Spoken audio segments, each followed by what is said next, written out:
सिर्फ हिंदू और मुसलमानों के दरगाह के नफरत।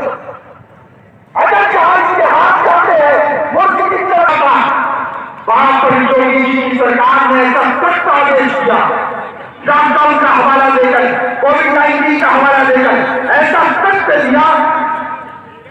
और क्या पैगाम देना चाहते हैं?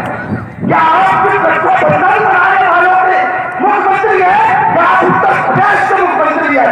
आज जौनपुर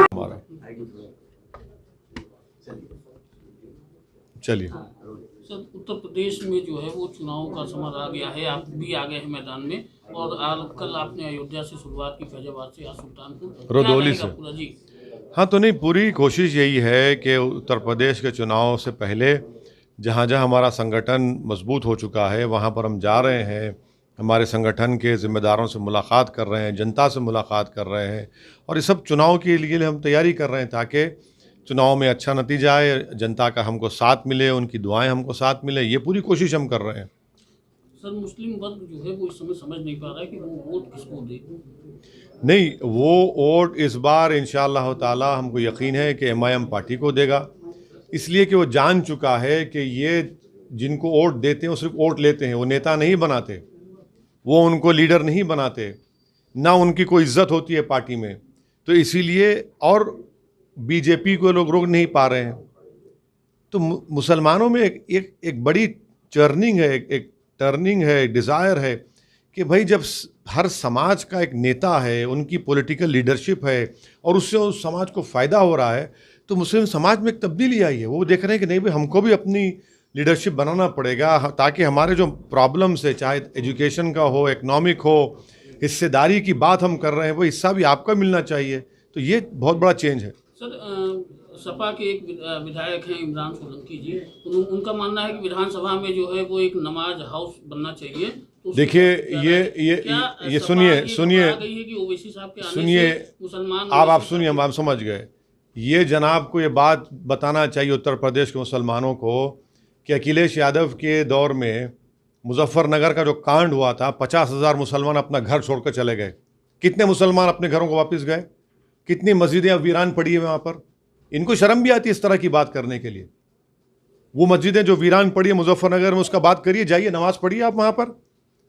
आप विधानसभा में नमाज की बात कर रहे हैं। वो जो कांड के बाद, आज़ादी के बाद, पार्टीशन के बाद इतनी बड़ी तादाद में मुसलमान बेघर हुए, उसकी बात नहीं करेंगे।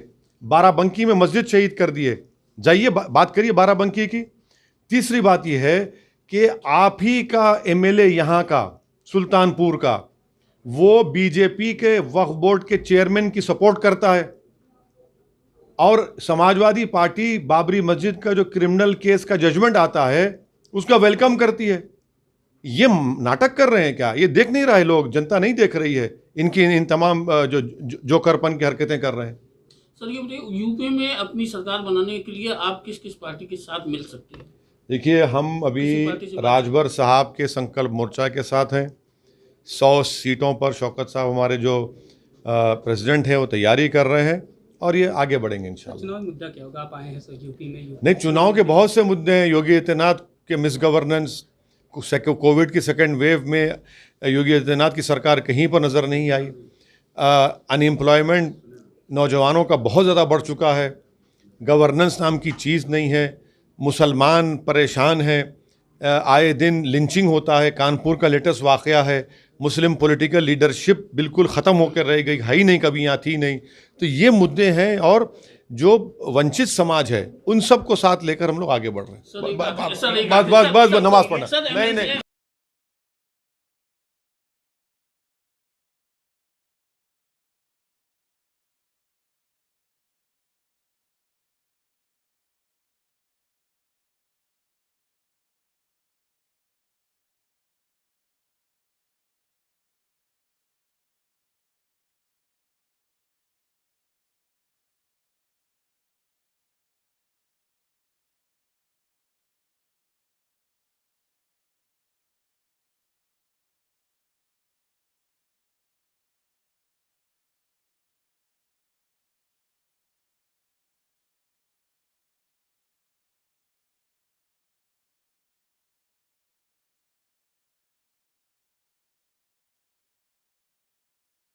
आपका कोई नेता बना, मजलिस यही चाहती है कि आपके दरमियान में किसी को एक नेता बनाया जाए, आपकी एक सियासी लीडरशिप को, क़यादत को मजबूत किया जाए, जो इन तमाम नाम निहाद सेकुलर पार्टियों से आजाद हो। और यही वजह है अजीज दोस्तों और बुजुर्गों कि भारत की जमहूरियत की तल्ख हकीकत, मेरी बात को आप जान लो, भारत की जमहूरियत की तल्ख हकीकत यह है कि जिस समाज के पास उसका नेता होगा, उसी की आवाज को, उसकी तकलीफ को, उसकी मुश्किल को सुना जाएगा। जिस समाज का नेता होगा, उस समाज के नौजवानों के जज्बात, उनके ख्वाबों को पूरा किया जाएगा। जिस समाज का नेता होगा, वो अपनी माँ और बहनों की इज्जत का तहफ्फुज़ भी करेगा और उनको आगे तरक्की भी कराएगा। ये भारत की जमहूरियत की तल्ख हकीकत है।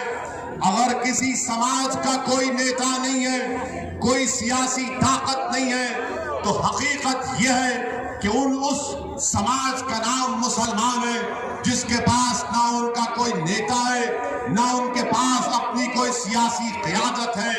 मजलिस यही बात का पैगाम आपको देनी आई है। आप पूछेंगे असदुद्दीन ओवैसी, तुम्हारी बात में सच्चाई क्या है, बताओ। मैं दो मिसाल आपको दूंगा।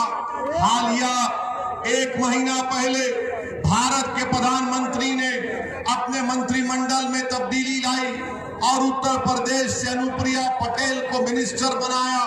क्यों बनाया? क्योंकि मोदी जानते थे कि बगैर कुर्मी वोट के उत्तर प्रदेश के चुनाव में उनको फायदा नहीं हो सकता। वहीं पर आगरा के रुकने पार्लियामान सांसद बाघेल साहब को मंत्री बनाया, क्योंकि मोदी जानते थे कि बगैर बाघेल समाज के वो उनको असेंबली में इलेक्शन में फायदा नहीं होगा। मेरे अजीज दोस्तों और बुजुर्गों, हमारा मामला यह है कि हमको डराया गया, खौफ दिलाया गया कि आप सिर्फ वोट डालने का काम करिए, मगर नेता मत बनिए। मजलिस आपको बताने आई है कि आपने वोट डाला, मगर आपको नेता बनने नहीं दिया गया। अगर मैं चार मीनार की गलियों से सुल्तानपुर को आया हूं, तो मेरा रब जानता है कि मैं अपनी मकबूलियत या अपनी अना की तस्कीन के लिए नहीं आया हूं। मैं अगर आया हूं तो सुल्तानपुर से मुझसे बेहतर मजलिस का एक क़ायद बनाना चाहता हूं, एक नेता बनाना चाहता हूं जो तुम्हारे जज्बात की तर्जुमानी कर सके। इसलिए मैं आया हूं, मैं आपसे गुजारिश करने आया हूं मेरे अजीज दोस्तों और बुजुर्गों, हालात और वक्त का तकाज़ा ये है कि आपको एक होना पड़ेगा, इससे कोई दूसरा रास्ता नहीं है। मिलेंगे, याद रखो मेरी इस बात को कि इत्तेहाद जिंदगी है, इंतशार मौत है। इत्तेहाद जिंदगी है और इंतशार मौत है। ये सुल्तानपुर की एक तारीखी सरजमीन है, ये औलिया अल्लाह की सरजमीन है। यहां पर बुजुर्ग हजरत अलाउद्दीन बल्खी, हजरत महमूद बल्खी, पांचों पीरन जिसको कहा जाता है, तारीखी सरजमीन है। ये सुल्तानपुर की वो तारीखी सरजमीन जहां पर सन 57 की जंग आजादी के लिए यहाँ के उस वक्त के जिम्मेदारों ने कसम खाई थी कि वतन अजीज से अंग्रेजों को उखाड़ कर फेंकेंगे। ये सुल्तानपुर की अजीम सरजमीन जहां पर शीतल मल्ला ने आजादी की लड़ाई में अपनी जान और अपनी एक एक चीज को कुर्बान किया। आज बताओ आप कहां है आपके नेता? गली में कोई हीरो बन जाता है या कोई छोटा मोटा काम कर लेता है। मैं आपको बताना ये चाह रहा हूं कि आपको नेता बनना है।